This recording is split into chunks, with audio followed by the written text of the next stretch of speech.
बगिए तोड़ा हाना तू ता गेंदा फुलावा गे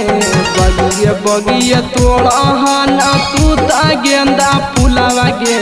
हमारा छोड़ के गुलावा बनना पिया के रस गुलावा गे अगे हमारा छोड़ के गुलावा बनना पिया के रस गुलावा गे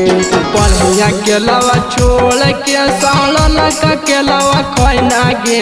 पढ़िया के लवा छोड़ के सालन का के लवा खोना गे अगे हमारा छोड़ के गुलावा बनना पिया के रस गुलावा गे अगे हमारा छोड़ के गुलावा बनना पिया के रस गुलावा गे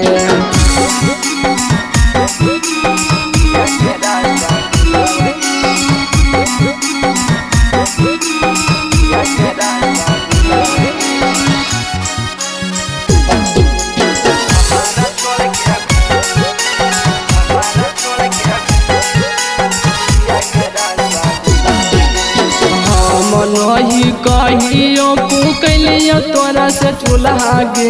हम नहीं कहियो पुकलियो तोरा से चूल्हा गे अगे हमारा छोड़ के गुलाब बनना पिया के रस गुलावा गे अगे हमारा छोड़ के गुलावा बनना पिया के रस गुलावा गे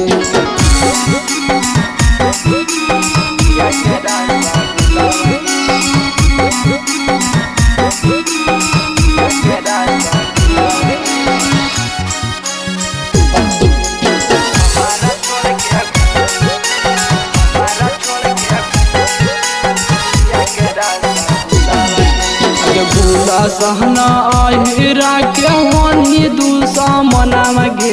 जोई पहना राज कपिलैनी तू चुसावा गे अगे हमारा छोड़ के गुलावा बनन है पिया के रस गुलावा गे अगे हमारा छोड़ के गुलावा बनन है पिया के रस गुलावा गे।